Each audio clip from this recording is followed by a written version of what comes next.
on this field when I was 10 years old. First memory, I guess, I was playing third base. The ball got hit really hard, but I didn't react in time.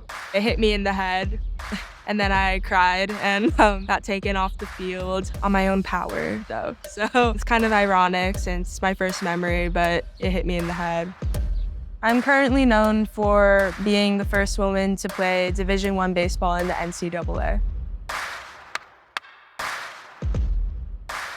I'm Olivia Pichardo, and I play baseball for Brown University. When we got pregnant with Olivia, I was going to school part-time and then working full-time. I eventually finished school. I was working as a substitute teacher, so I had a really flexible schedule. So I was able to sort of like just do whatever I wanted to with them.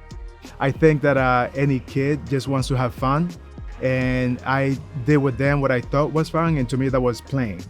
Even before I got registered or signed up for Little League, my dad would have a little styrofoam bat and one of those rubber baseballs. We would just go to the playground and play catch, just see if I could hit the ball as far as I can. This Little League is just around the corner from where we live, so it was very natural to sort of again put her in to do something fun.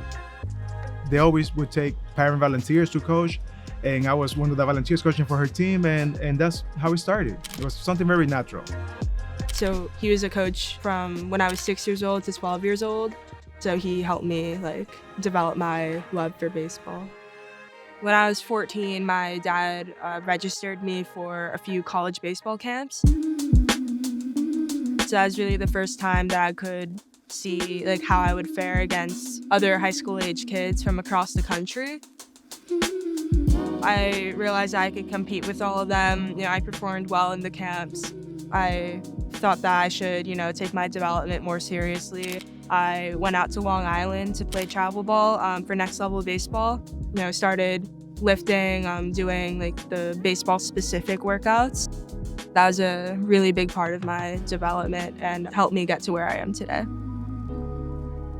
I don't know the exact number of women who are currently playing college baseball, but I think I know pretty much all of them. When I was younger, there weren't any female baseball players that I knew of personally who were playing at that level, but I had heard of Kelsey Whitmore when I was little. Baseball, it's a male-dominated sport, or pretty much a wholly male sport. So it's you can only compare yourself and your own progress to other men. We're biologically, physiologically different.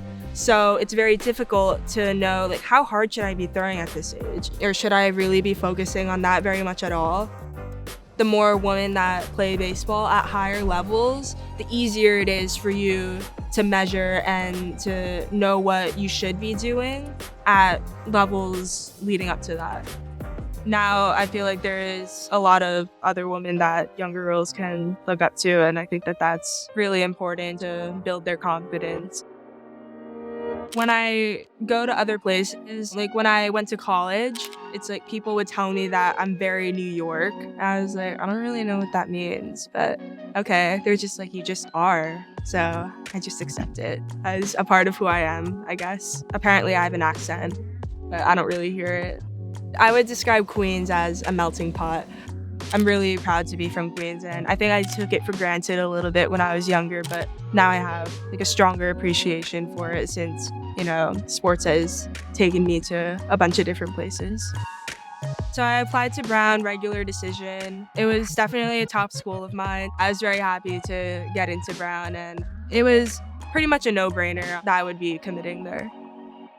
I didn't have a blind belief that she could play college and do all of these things. I believed that because of what I saw on the field, what I saw, that the way that she could compete amongst her teammates and against other boys. I never doubted that she could play at that level.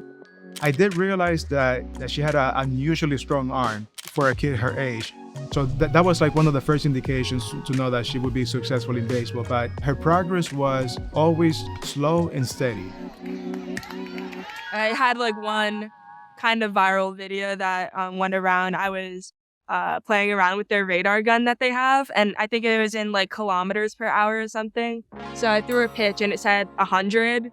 We're just like having fun playing around with it. Somehow got posted on Sports Center, I think. Ended up being like number 4 on like the top 10 plays of the week. And that was like the first time that I was exposed to negative comments, I guess, directly directed at me. People saying that my arm was so strong from like washing all them dishes in the sink and saying like, that's a weird looking kitchen, like everything along those lines. I honestly thought it was just really funny. There's no shutting down haters. People are always gonna wanna express their opinions that they're entitled to. I don't really value anyone's opinions who aren't really important to me. I've just been focusing on myself, my own development. I know how hard I'm working to get to where I am. When it was announced that I made the team back in November, I think, it was like kind of a larger scale of that, saying that I like took a roster spot from a guy who would have like deserved it more. I also wasn't recruited as a walk-on, so it is what it is. It's whatever. I know what I'm doing. I know that I'm working hard. My coaches, my teammates know that I'm working hard. So it doesn't really matter to me.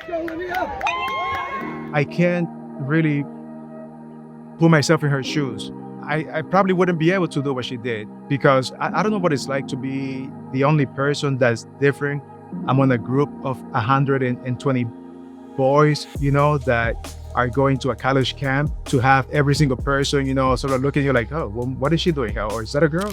I wish I could take the credit, but it's something that she has on her own that she can just keep pushing forward and ignore everybody that's negative, To say that I'm proud is an understatement, I think that what she's doing is really amazing, and it just shows what her character is about. I think that it's very important for the younger generation to know that, if they work hard and surround themselves with the right people, that they can make it far. You don't get anything for free. You gotta really work hard for it.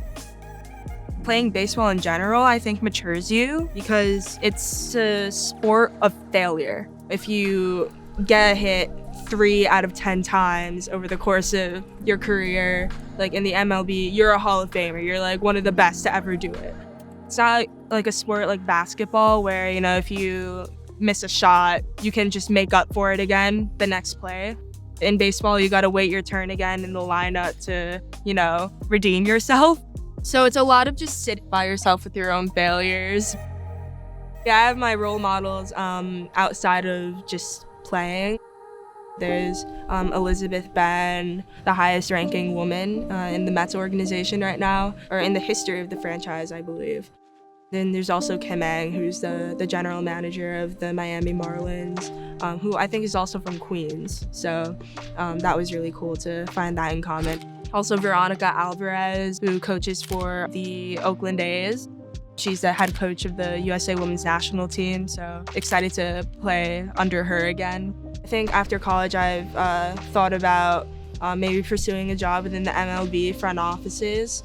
I had an internship with the New York Mets last May, so I worked in the amateur scouting department. So I got to see like the behind the scenes of what they do leading up to the draft. I thought that was really cool and really fun. I'm seeing more women making their way up in the ranks within the MLB offices, whether they're coaching or whether it's the front office. They're making it a lot farther, so it's kind of motivating to me to know that I can also make it that far, or perhaps strive to make it even farther. It's kind of weird for me to think about how, there are like younger girls who are looking up to me. So it's strange to think that I may be in that position. By default, it makes me a pioneer. It's really important to me that I set the right example for the younger generation of female baseball players.